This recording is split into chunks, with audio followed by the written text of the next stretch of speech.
If you need immediate help, please call the National Substance Abuse and Mental Health Hotline at 1-800-662-HELP. Bottle of wine, fruit of the vine. When you gonna let me get sober?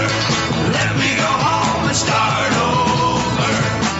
Welcome to Clean and Sober Radio, brought to you in part by Jefferson University Hospitals and Thomas Jefferson University, providing excellent clinical and compassionate care in the Philadelphia region, a proven leader in healthcare and education since 1825. And now, here are your hosts, Gary Hendler and Mark Sigmund. Hey, hi, everybody. Thanks for joining us. Welcome to the show. Clean and Sober Radio features real people with real stories about addiction to drugs and alcohol. Mark Sigmund, what's new this week in recovery news? So remember we were talking about a fentanyl vaccine sometime back? A new fentanyl vaccine created by a company called Ovox in Texas is heading for clinical trials in the middle of next year with hope of being a groundbreaking solution to the opioid crisis. The drug has shown success in animal studies and stops fentanyl from crossing the blood-brain barrier and causing overdose. Testing on a new vaccine can take 5 to 10 years, so it's a ways down the road. The drug would train the immune system to make antibodies to attack the particles of fentanyl. It's pretty fascinating. They actually would combine bacteria with the fentanyl isotopes or whatever they are, and it would train the immune system to actually stop it from being effective. So you said it's going to be 5 to 10 years. You see, that's the ridiculousness of it. Yeah. When COVID hit, when the government actually wanted to do something, they got it done.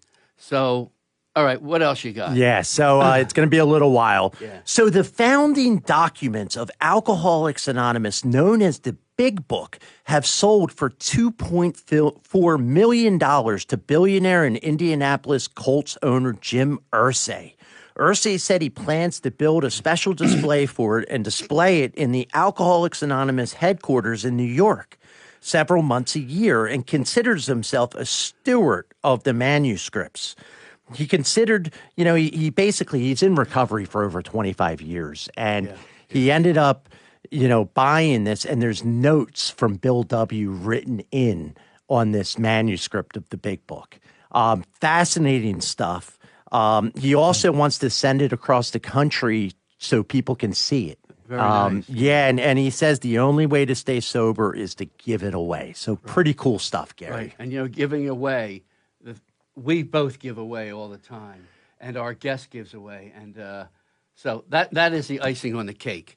All right, when we come back, our guest, John Alite, enforcer for the Gambino crime family, to a strong voice against the use of any illegal drugs, especially fentanyl. John is certainly giving back to our community, and he is here right now in the studio. So when we come back, you're going to have an incredible opportunity if you call in to have a conversation with John. So don't go away, and we'll be right back. This is Clean and Sober Radio. When you look into the mirror, is your addiction staring back at you? Too many times, that answer is yes. At Gaudenzia, we see you differently. We see you as a whole person, healthy and at peace, living beyond the stranglehold of drugs or alcohol. At Gaudenzia, we see a pathway with tools you can use to lead you to recovering the life you want to live, recovering the life you want to share with the family who loves you. At Gaudenzia, we see hope and believe with the effective treatment we can offer, designed uniquely for you, within reach of where you are standing, you'll look into the mirror and see the potential for the fulfilling life that is in you. This time, you'll find your hope at Gaudenzia. It's spelled Gaudenzia. Call 833-976-4357. Again, it's 833-976-4357. Begin to recover your life through treatment at Gaudenzia today. Begin today. What's happening? Brandon Novak here from Those Movies Jacks, or author of that addiction memoir, Dream Seller. Do me a favor and tune into Clean and Sober Radio with Gary Hendler. 888-728-9941. This is Clean and Sober Radio. You can always enjoy this show, Clean and Sober Radio, on WWDB in Philadelphia, 97.5 FM High Def 2 in Philadelphia, WGAC in Augusta, Georgia, and WNBR in Tampa, Florida. Welcome to the show. And John Alite, welcome to the show. Thanks for joining us, man. Thanks for having me back. It's a real pleasure. So let's. I'm going to try to break this in. Your wife. Your life is so incredible. It's so almost contradictory because your first half of your life, you were involved in a lot of bad stuff, and now you are involved in a whole lot of great stuff. So let's start. You were born in Queens, New York. Correct. And your parents are both immigrants? Yeah. From Albania? From Albania, yeah. And for our listeners, can you tell everybody where Albania is? Yeah. Albania is in the middle. It's one of the Balkan countries. It's in the middle of Greece. Corfu is about 40 minutes away. Right. And Bari, Italy is a couple hours away across the sea, the Mediterranean. Right. And so it's in that region with Macedonia, Montenegro, Albania, Romania, so you got the Balkan countries there. How far was that from Atlantic City, New Jersey? I do the drive all the time. You do the drive all the time. So just for these purposes, as you got older, we will regress back. You were obviously in the Cosa Nostra, the mafia, but you couldn't become a made man because your family, your parents, your grandparents were not 100% Italian. Correct. I didn't have lineage to an Italian background. I was an Albanian that was raised in a typical Albanian family and proud Albanian. We were very proud of our heritage. So for the purpose of the Cosa Nostra, were you sort of looked at as a second-class citizen in that organization because you weren't 100% Italian? Was there a pecking order? Yeah, you're always kind of trying to prove yourself. Like any business, father and son, or you're in any industry, you move up the ladder because of who you know. It's not always by merit. And one of the things I still talk about is, I'm from the inner city. I got a lot of inner city friends. And we talk about, privileged guys. People are lucky, are born with a spoon, and others aren't. And, when I tell them that doesn't mean that you can't succeed. It means you have to have the confidence to be able to succeed. And would you agree with this? There is succession, even in illegal terms, you can become successful in an illegal world. It doesn't have to be legit. I do a lot of guest speaking, lectures and things, and motivational speaking. And, in any industry, I don't care what the industry is, you got to work your way up. Yeah, you don't just step into something. You got to sacrifice. Unfortunately for me, I sacrificed my life. And by doing so, you get shot, you get stabbed, you get battered, and you spent, decades in jail. That's part of that life. How many people did you kill? People ask that question. I love it. I always say the same thing. You're not out there counting how many people you killed. I mean, it was unfortunately, I'm smiling about it. It's nothing to smile about. I know that. I know.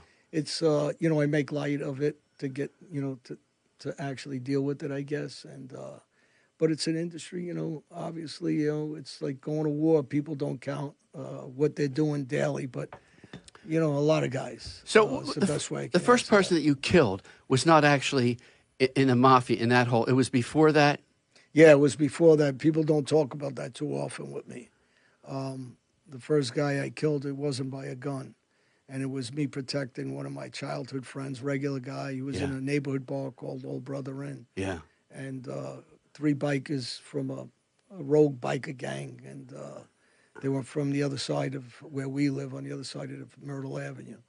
And they got into an argument with a friend of mine. They came back with a bunch of guys and had them in the bar and said they were going to kill him, hurt him. And he called me up on a payphone to my house. Payphone, way back. Cell phones, yeah. And I only lived about 5 blocks, and it happened to be one of my drug spots. And I jumped in the car, brought a bat, didn't bring a gun for whatever reason at that time. I was a young, wild kid. Yeah. And I came out, and I approached the guys, and my friends came out. There was 2 guys, the guy Joey and Kenny. Joey has passed away since in a car accident. Kenny's still around. And I knew the bartender well, Kathy, and I knew the owner of the bar was an ex-cop buddy.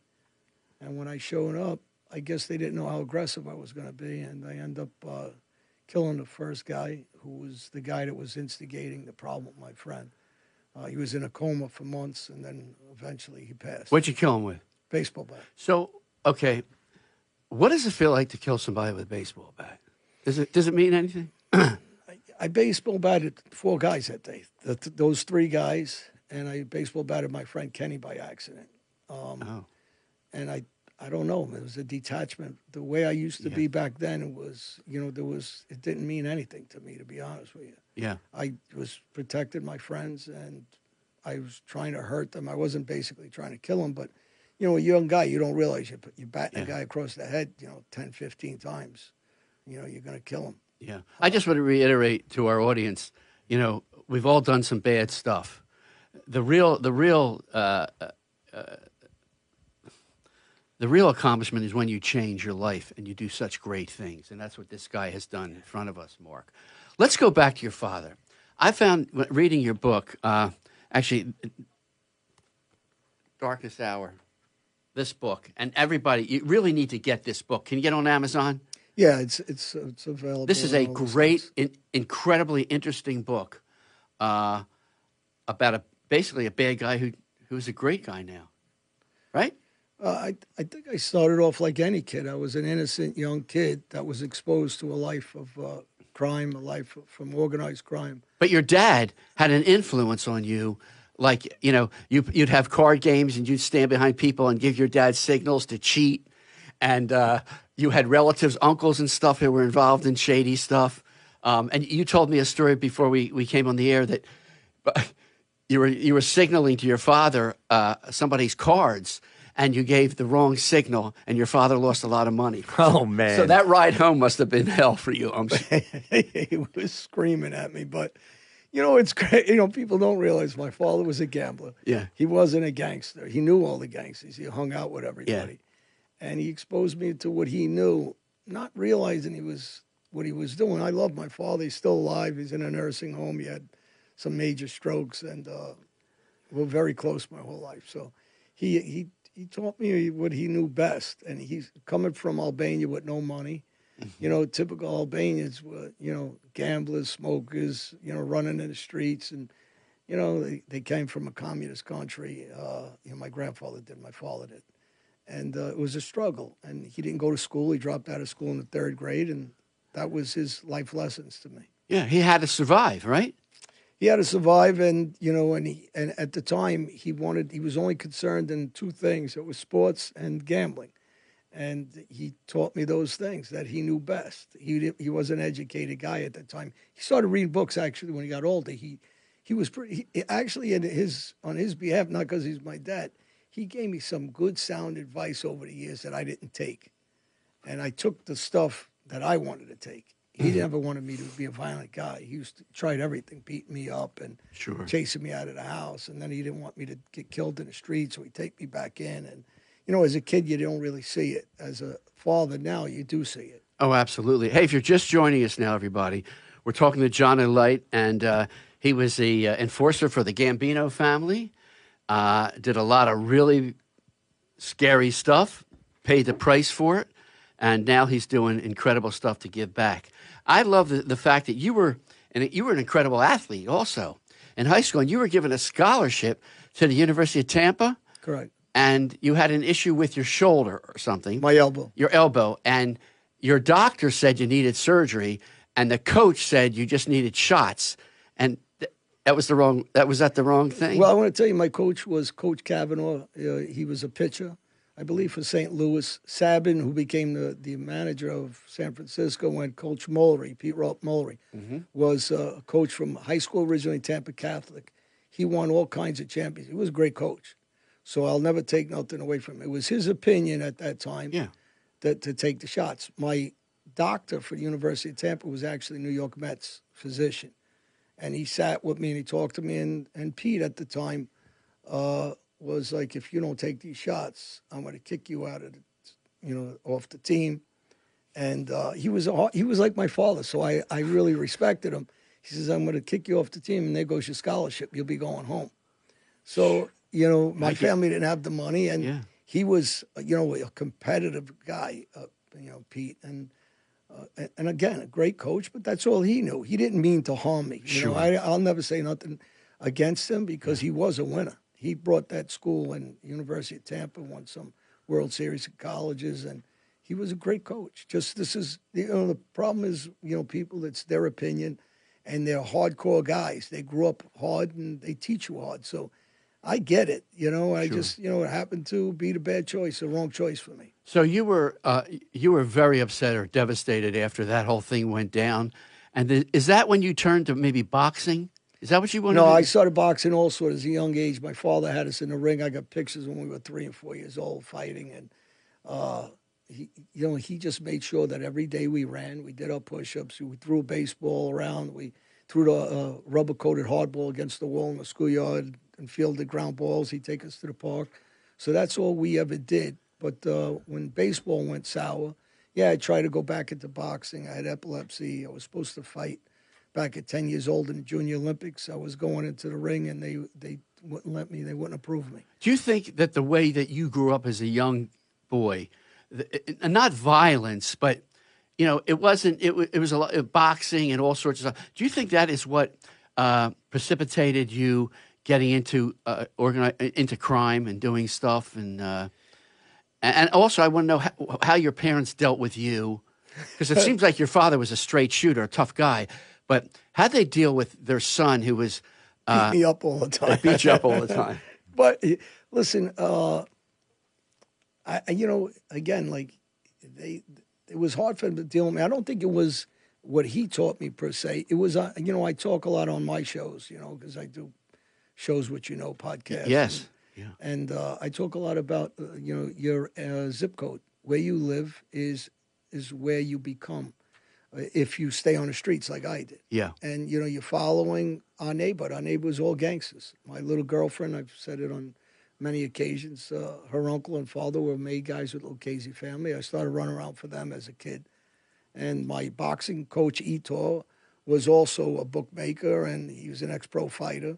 And he was one of my trainers at one time. And then I had this other guy, Nick, who was a World War II veteran, tough guy, no fingers. He got him blown off during the wars, and they're all gangsters. And my baseball coach, he was the boss in our neighborhood. He was a captain of the Gambino family. So, these are the guys, the sons that were my coaches, Albert, and these are the guys I hung around with. So I became what these guys were. I mean, Mark, I totally get that.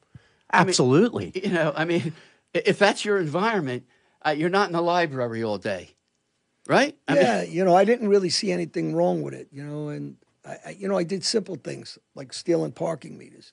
And one of my neighbors caught me down the block. It was on Jamaica Avenue where I'm from.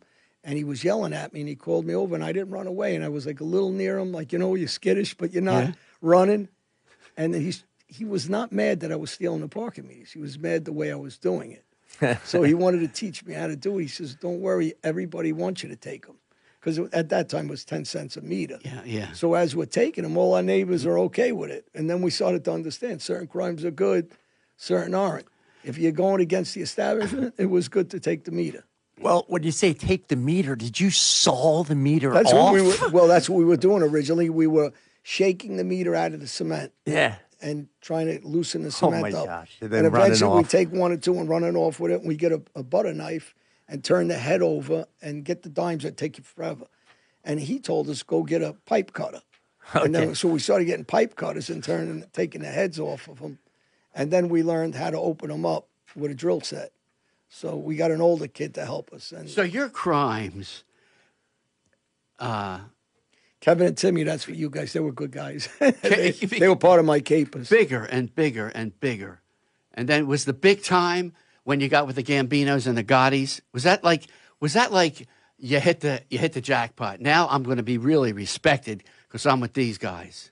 Yeah, I started staying around back in the as a child in the South Bronx, and I stayed with the Lucchese people, and I got involved with eventually with them collecting money as a kid, and then eventually they asked me to baseball bat somebody. That was the first time I baseball batted, but somebody collected money from. Did you think that was wrong? No. I thought the guy was, I know we can't curse, a rotten guy. Yeah. Because back then there's levels so people understand. When you're gambling and you're getting paid week after week like this guy was, and then he finally lost, and back in those days, whatever he lost, say 500, was big money. He came up empty. So, of course, these guys are mad. We just paid you for 4 or 5 weeks, and now you lose. So what you're doing is basically robbing them with a pistol without the gun. So they told me, go see the guy and tell him he's got to pay. And then the guy was avoiding them. And then eventually I knock on his door with a bat behind my back. And I'm a kid. He doesn't expect it. And I just cracked the bat across his head. And, he fell like halfway in his house.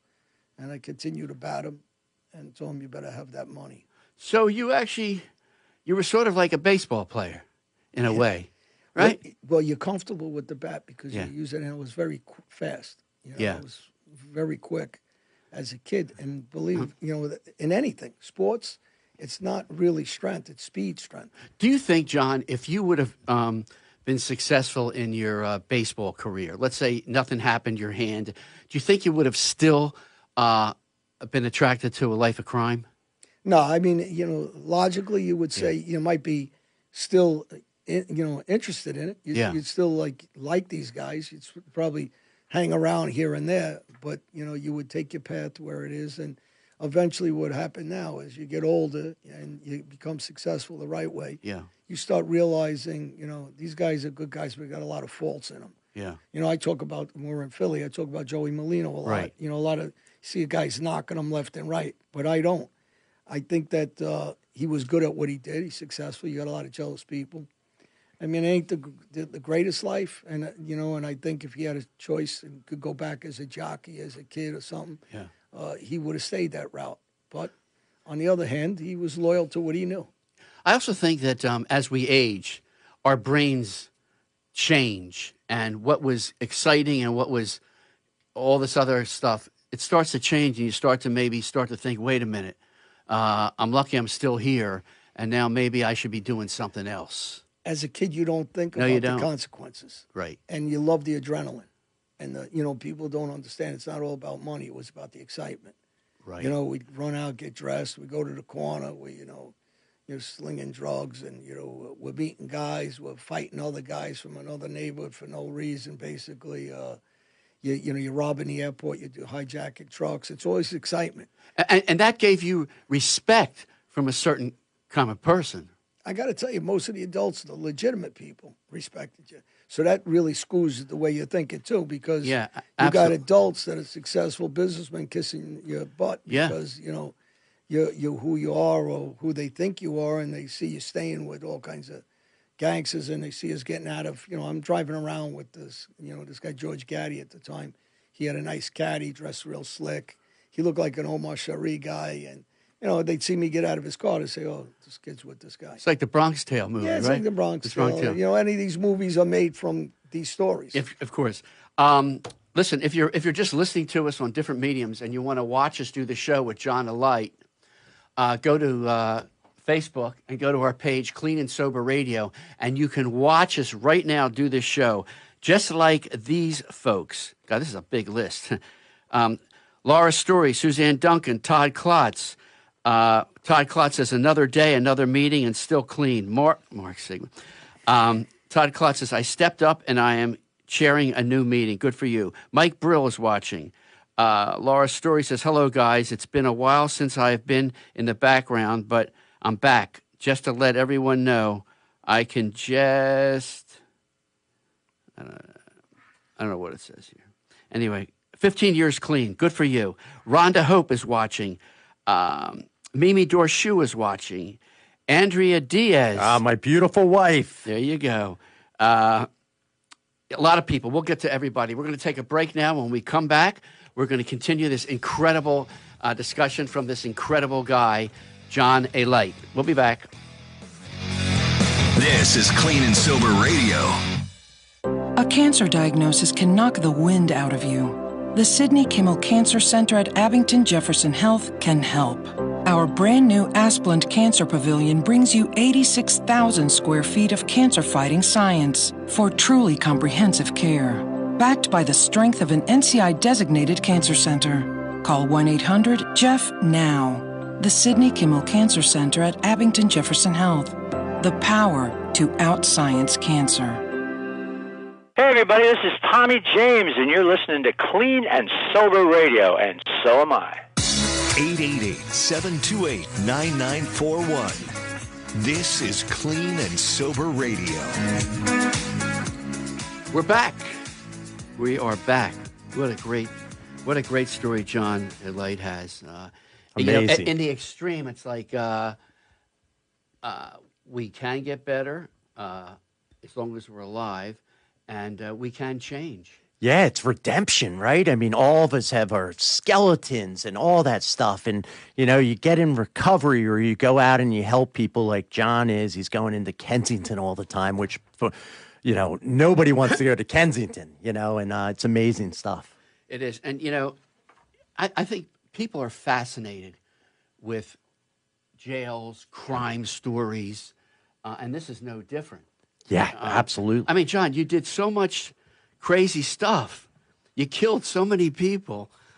I thought I was a troublemaker. I said I got caught cheating on my law exams. I thought I was in trouble. Yeah, I told these guys before the show, my story is like, it really does not seem that bad, right? But yeah, interesting stuff. You had a parking lot, a valet parking business? Yeah. Very entrepreneurial in everything you've done. The airport. I mean, drug dealing, gambling, loan sharking. Can you? Is it hard for you? It's hard for me to picture myself doing the bad stuff I did. I know you can remember and you can see it. Is it hard to believe that you, this guy now, would do that stuff? You know, when I stop and I think, or I'm doing these shows, or I'm talking to kids at events, you know, your DNA is your DNA, right? You know, somewhere in you is that same person. It's the way your ego's got to control it. You got to learn humility. You learn consequences. You learn what's important to you, your family, you know, what you're teaching. You know, you can talk, but talking's not good enough. You have to live it so that everybody that's watching me or I'm talking to these kids say that if he can do it, I can do it. And, you know, they'll respect you for your new life. And you're giving them the chance to believe that they can do that. So, Right. You know, so I got a different adrenaline rush now. And, you know, I look back and I just don't believe, you know, it was me, but it was me. You know, and I have the ability to be that same person. I just avoid it now. Right. It's sort of a control issue. I learned how to control it. There's places I don't go because I don't want to run into people that, not out of fear. I don't want to run into them because I don't want to Where they start being like stupid with you? And I'm not sure how I'll react, and I don't put myself there. So I learned not to put myself in those positions so I don't be who I used to be. So, you know, Mark, it's like the same thing. Like in the program, the AA and NA, it's people, places, and things. We want to avoid that. And John's saying in his former life, it's people, places, and things. Yeah. 100%. You have to be able to. I want a better life. You know, I want a better life. I missed, you know, when these kids I'm talking to, or anybody who's addicted, or anybody that lost their life, like my daughter, or anybody that's been, you know, I tell everybody, which you just said, it's one day at a time. Don't worry about tomorrow. I missed all those years, 20 years when guys were going to the beach and dating young girls and going out. I missed a lot of that. So, you know, now I want to live that. So what's important to me now is my family, the message to kids so they don't end up doing what I did. And then you don't fit in a lot of places because you missed a quarter century of your life and you're trying to catch it back up. So you don't fit in the same bracket of people, you know, and I don't feel that way either. I feel like, you know, I'm very energetic. And so, you know, I still want that excitement in my life. I just learned different ways to get it. Do you find that there are people from your past, not the bad guys, but maybe neighbor, they don't want anything to do with you because of your past? I mean, I find it for myself, even with the addiction. Well, you know, I run into people, guys, girls, you know, that you date or you know or you're friendly with, that if they know you for a while and then they find out about you, they're fine. Right. But if they just meet you, they're afraid. And, you know, I don't blame them. And even me, I'm embarrassed a lot of times. I don't want people to know about me right off the bat, but then you don't want to be a liar either. So, it's a hard mix. You got to judge who you can tell right up front, and then not lie to them, but just don't bring it up until they know you. How come a documentary or a movie hasn't been made about you? I mean, it sounds like a no-brainer. Because you know what? I think I've done so many documentaries, Netflix, all kinds of series overseas here that I'm involved in, where I talk about crime, talk about, they use me as an expert in different things. The newspapers use me, magazines use me as, to do whatever stories they're doing, whether it's a legal case about, Senator, Menendez or whoever it is that they use. But I think that it gets, oversight of not doing it on my actual life. I mean, I had some people that approached me and asked me to do certain things, but not the right funding, so I deny it. Right. And I want it to be done right, and I want the right message at the same time. I don't want to glorify, because you hear people tell me all the time, "Well, you glorify it." I'm not glorifying it. But people aren't going to listen to a message unless you give them 80% of the past and the story to interest them into listening, and then you can give them 20% of the message. You're not going to pass 80% of lecturing. People don't want to hear it, and 20% of the interesting, whether it's bad or not, it's interesting. At this point in your life, after going through all of this, do you have like regrets or feel guilty about the deaths? Like I could imagine, it seems like you're doing so much good work now, and it's almost like immense. Yeah, I mean, listen, without justifying it, most of the guys, not most of the guys, all the guys that were involved with me were gangsters. They weren't regular people. You're not just going and bothering somebody who's regular. So in your own mind, you kind of justify, even though you don't want to justify it. And the other thing is, some of these guys, and I still believe it, that I killed, deserved it. And I hate to say that, I'm not going to explain it, because I did a show, Crime Watch, in Denmark, and the woman cut out the part where I said I killed him and I'd like to kill him again. There were guys that gang raped a girl. They beat her half to death, and, they end up dead. Yeah. And some of them try to kill me. So it's not, it's not simply, there's gray areas. And it's just the life we lead. I can't take it back, and I'm not going to regret my whole life. I'll just use it as a lesson and try to teach kids not to do what I did, and Right. and don't let your ego get the best. And you do a lot of trying to help young people, men and women, not to lead a life that you got sucked into. Right? You're trying. Oh yeah, I mean, I'm all over the place as far as with kids and second chance programs and people that are addicted, and because it's basically the same behavior, to be honest with you. The street brings you everything that's negative. If you're going to live in the street, it's going to bring you drugs. You're going to use it. You're going to sell it. You're going to drink. You're going to be all over the street. You end up getting out of control, and you become somebody that has an alcohol problem. And that's all because you're laying around with the wrong people and you're not using your time properly. And I say it about jail, too. So when you talk about jail, there's a positive way of going to jail. Unfortunately, the guys that go to jail, you program up. That means get up in the morning, work out, get up and read the Bible, go to the gym, go to church, take classes, read, stay with people that are doing positive things. Or you can hang around jail all day, gamble, and I'll guarantee you eventually you're going to get yourself in problems because guys aren't going to pay you or you're not going to pay. And when you start making moves in prison for drugs and everything else, eventually you're going to get hurt. So So August of 2022, your beautiful daughter Chelsea, I say, was murdered by a drug dealer, most likely. So do I. She took a legitimate medicine that was laced with fentanyl. How in the world did you deal with that, man? Well, I wanted to kill a guy, obviously.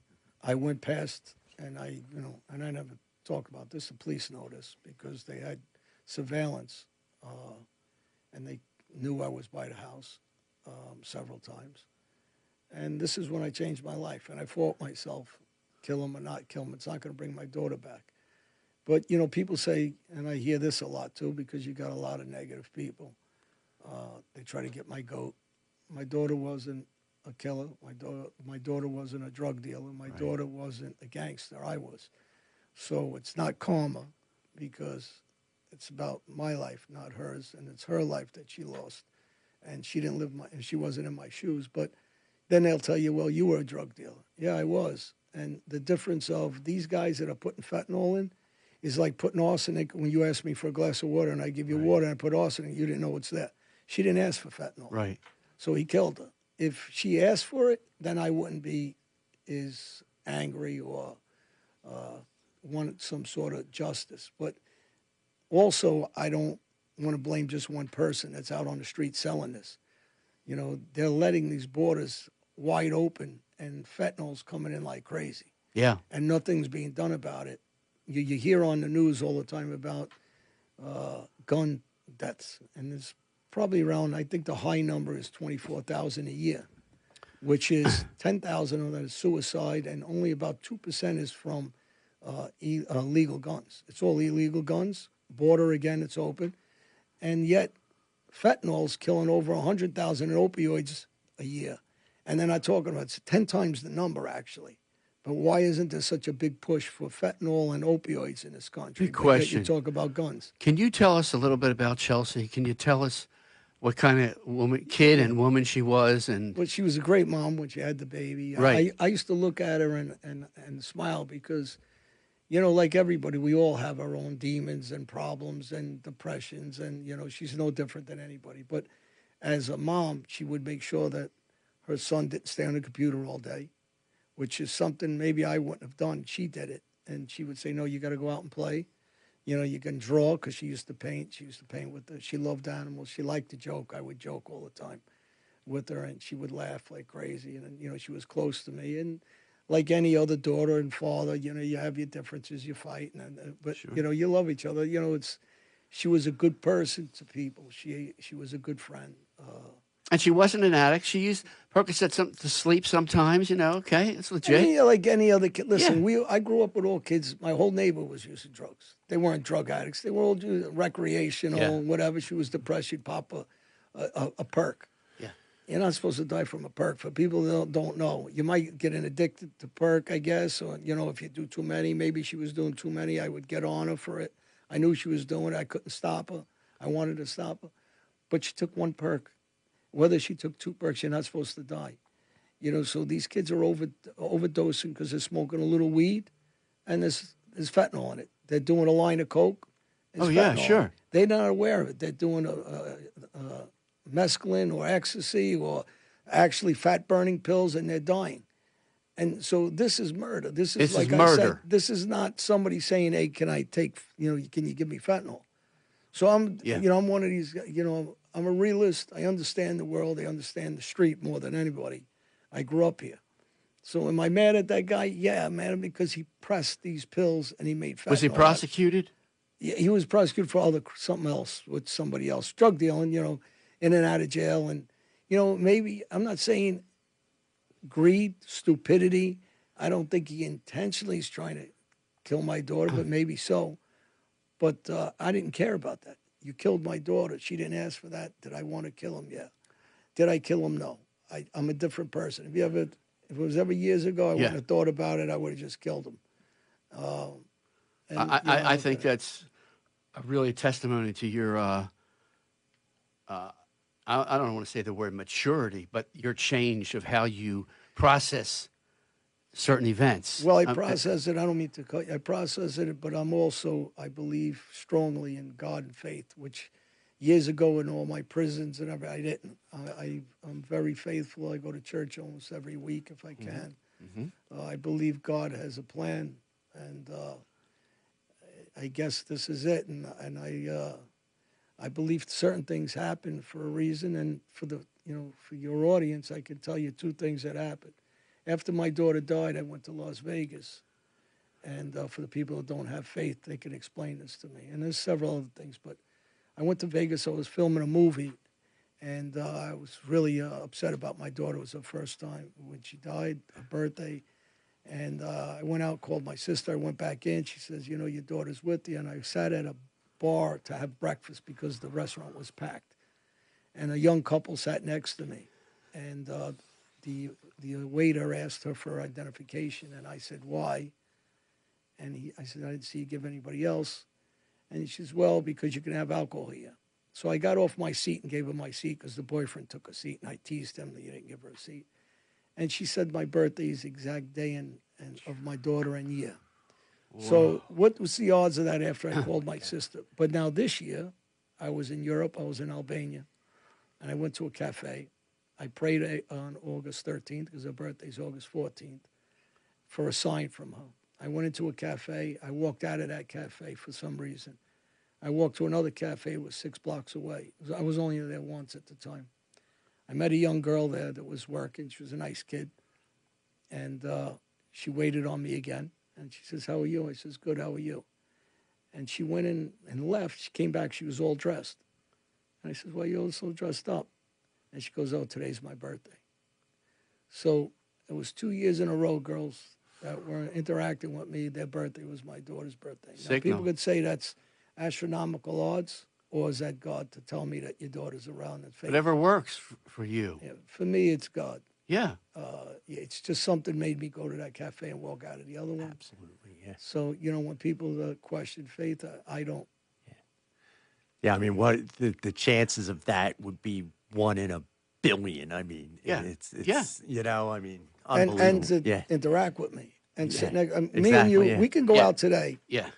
And go everywhere and ask somebody for what's their birthday, and we ain't gonna find everybody. It's my daughter's birthday where we go. We could try every day. That gave me the chills in a way. Me too. Yeah, it happened 2 years in a row. On her birthday. Wow. Let me just acknowledge some more people that are watching. Okay. Mimi Dorshu says she loves your accent. Thank you. It's a good accent, It's a good accent. Mark Willing is watching. Yasmin Santos is watching. Ambulia Cooper is watching. Mick Hanron is watching. Martina Mitchell. Pam Daly. Kathy Forcelli. Christina Lachimia. I think these are all new people who are watching this show. Mark Willing says to you, I'm sorry about your daughter. This disease is so deadly. Well, I got to say, a disease is so deadly, but she was murdered. That's how I look at it anyway. I love what Mike Brill says about that story you just told us. He says, I call them God's wink. Yeah. It's God what? God's wink. God's wink. That is something. I see that, yeah. Mike Burke says, I got here late. John who? That's good. And if you're just joining us, we are talking with John Alite. So how do people butcher your last name? Alite? Even I butchered my last name because my last name's Alite. Alite. Oh, so I'm saying it wrong. No, you're fine, because when I grew up, everybody said Alite because they couldn't pronounce it in school, so I gave up. And then I started saying Alite. Everybody started saying Alite. Even my family said it. And then it went to Elite because we just got rid of the vowel at the end. Right. So it made it easier. So I say it 3 different ways myself still. But the real pronunciation is Alita. Alita. Alita. Alita. Yeah. You got that? I got it. We got butcher that. names all the time on here. Yeah, by the way. I mean, we got. I don't know where these people come from, but a couple of emails that came in. Where are they?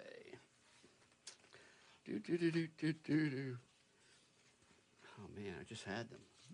Wow, he looks. Good, Mark. One of the Good things save. that you've told me before, which just blows my mind, is being in a Brazilian prison.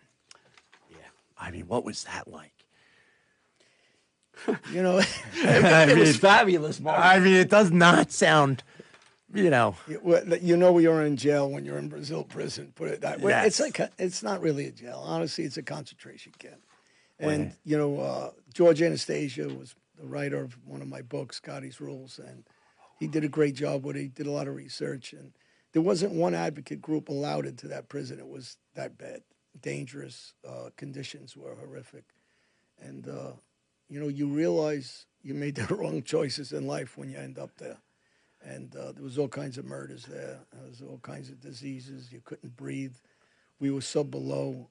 If you read some of the stories, prior to me getting there, there was floods that everybody that was so below in our cells drowned. There was cocktails thrown at inmates from guards. There was guards raping inmates. There was You know, it was just another level of prison that you can't imagine. And I was very violent there. I stay friends with a lot of the guys from Italy that was with me, Denmark. Me and him are best friends. And we did a 4-part series about his life in Denmark and Sweden. That was a #1 series. So guys from the UK, very good friends with Justin and and hello to you guys, all you.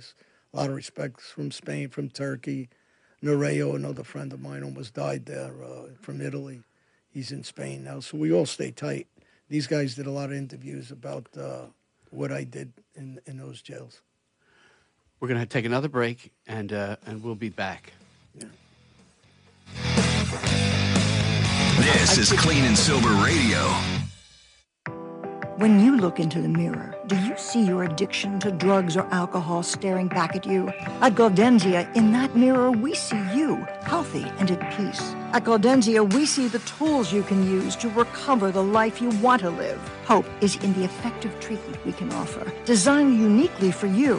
Your hope is waiting at Gaudenzia. Call 833-976-4357. 833-976-4357. Through Gaudenzia, you can recover your life. Begin today. This is Elvin Bishop, and I listen to Clean and Sober Radio. 888-728-9941. This is Clean and Sober Radio. Welcome back. Welcome to join Clean and Sober Radio out of Philadelphia, Pennsylvania. We're having a second time we have John Alite. I'm trying now I'm really screwing up. Don't worry about it. On the show. And the most amazing story. I think John's story, Mark, is absolutely way more amazing than our bank robber friend. But still, still both good stories. But I think John is... he takes the cake.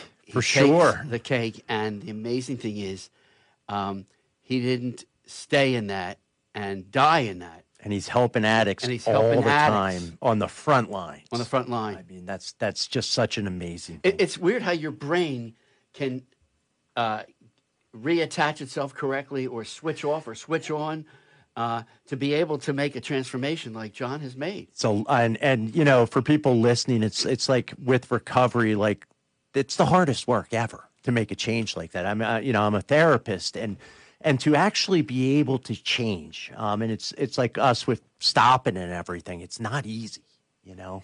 It takes everyday work. It does, you know. Yes, I don't know. Hopefully, at some point, you'll learn to change that one. Well, you'll have to talk to Brad about that. Oh, this is a sore subject. You know, you'll have to. Jose M. from Bronx, New York. I've been struggling with addiction my whole life, and now I am clean and sober for 11 months. Thanks for the show. Amazing. That's good. That's good stuff. Great stuff. That's what it's...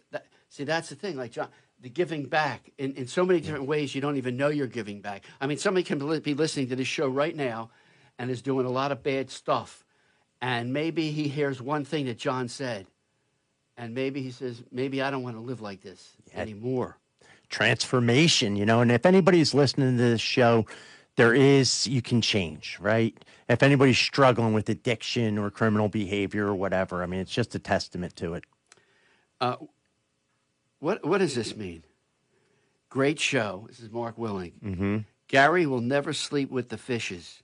He won't go near the water. It's a little random. That's the mob. Yeah, I know. Oh, okay. Yeah, I knew that. Yeah. You ever drowned anybody? You ever put anybody in the ocean? Yeah. We did a lot of it. Yeah. Did they beg? Would they be like, please don't do this? Or would you?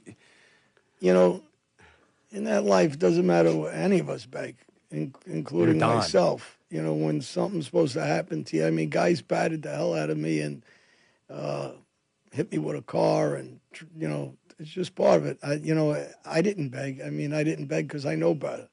You know, it's not, you know, maybe some guys, you got to remember, and this isn't political. Yeah. When the guy shot Trump and he got shot in the ear, some guys are going to cower. They don't know themselves what they're going to do. And some guys are going to get up immediately and fight back. He's just a fighter, so he got back and forth. Other guys are going to run. Other guys are going to, you don't know what your reaction is until you get it. I grew up in this life. So, this I was accustomed to. I told you this off air. Yeah. You guys said, well, you're not afraid. Yeah, I'm afraid if you put me on heights. So it's what you're accustomed to. I hate heights. I'm afraid of heights. I'm a chicken when it comes to heights. So when people say, well, he's not afraid of that, well, because I was accustomed to this. This was the life I grew up in. I'm used to fighting. I'm used to blood since I'm a little kid. Since I'm actually 3-4 years old, we're boxing. We're used to getting hurt. I wasn't intimidated by guns. I was shot. Actually, the guy that shot me, I told him to go F himself. I didn't think he was going to shoot me, but he shot me. So, it just... It's how your brain is wired. Yeah, we can't relate to that. I mean, I can't. You can't either. A good friend of mine, Mikey Merlo, chased the guy with a shotgun. Chased him. Yeah. And the guy was scared and turned around and shot him out of fear and blew his head off when he was a young guy, 17 years old. So if in your old life, if these guys grabbed you and put you up on a roof somewhere, that would have been worse than getting shot, right? Oh yeah. Or on a ladder. That would have been on a ladder. Yeah, don't give anybody ideas. Yeah, that's not where you want to go. Did you ever let anybody go? Like, were you ever like gonna do it and then just kind of was like, Well, me and Bobby Borriello, he got killed too in front of his house in Brooklyn.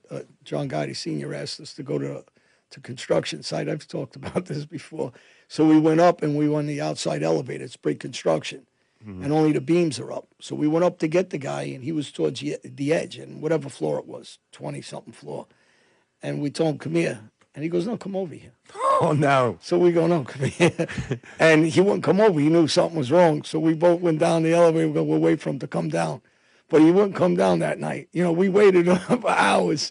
And both of us looked at each other and said, we're not going over there. So, so we never got him. But we weren't supposed to kill him. We were supposed to hurt him. Were you the best man at Gotti's wedding, or he was the best man at your wedding? No, he was the best man of mine. John Gotti Jr. was the best man at your wedding. At yours, I was in his sister's wedding party. Yeah. And I was at his wedding. There was only 300 people invited to his wedding at the Helmsley. So, okay, we're actually coming to the hour. First of all, is there anything we didn't ask you that we should have asked you? And number two, any words of advice for any kids that are punks and think they're tough guys? And it's not that I got to speak up for the inner cities. A lot of these kids are just like me. They were nice kids growing up, and they're staying with the wrong guys because my friends were really bad. And then I was the good one. Later on, I become worse than everybody. Yeah. So a lot of these kids just in the wrong direction. They need the right people around them to teach them the right things and understand the difference of some of the things that are really punkish to things that are okay, even if you're going to break the law. I shouldn't say that I'm not advocating people break the law. But you shouldn't be robbing a woman's pocketbook. You shouldn't be going in a store and putting a gun to a store owner's head and taking his money. You shouldn't be going with 7 guys to beat up one guy. If you want to fight, even though I'm against it, fight one-on-one. Don't be a coward. So, these are some of the things I would advise the kids. If you're going to be in the street, at least do it with some dignity. And I'm not saying stay on the street. I'm going to tell you, if you're on the street, get off the street. There's so many ways you can make a good living. Yeah, that's really good advice. And you are absolute proof of it. Hey, thanks for joining us again, John. Yeah, thank you, guys. We really appreciate it. Appreciate it, too. Remember, if you or a loved one is struggling with addiction, help is available. I'm getting a signal that I got to stretch this for 2 minutes. It's going to be a long Well, I can tell you what you can tell them. Yeah, I know to tell them. No, you can tell them about my movie I'm doing, Pony. It's about fentanyl and race car driving. I'm sorry. And it's about fentanyl, and that's why I took the part. I got the lead part in it, and it's a good message about kids, and the movie has meaning to me. So is this going to be released at some point, John? Yeah, we're starting filming. They already started filming. I start filming in November my scenes, and also Dee Gillen, Black Poster Project. I just was at St. Patrick's Cathedral in Manhattan, and she does a lot of good work for the memories of our kids, and also advocating. She was on CNN with me, Dr. Genti Terskesi, that was here on the show with me. Yeah. That's a neurosurgeon, is one of my best friends. So they do some real good work for kids, and Dee Gillen's really somebody that really helped me through this. Jimmy, your friend, my friend, Petrowski, lost his kid, and helped me through. So there's some real good people out there, and people that want to know or need help, they can go on my Instagram, John Alite. and my name's my Instagram. DM me, and I work with a lot of kids. Listen, thank you for your story and your message. Just thanks a lot. You're a great guy. Thanks. For Clean and Sober Radio, I'm Gary Hendler. I'm Mark Sigmund. Thanks for joining us as usual, and thanks for all the support, and we'll see you later. I'd like to say thank you on behalf of the group and ourselves. I hope we pass the auditioning. Now we can curse whatever you want. I mean, hey, everybody. Thank you very much for joining us, and I hope you agree this was a great, great show.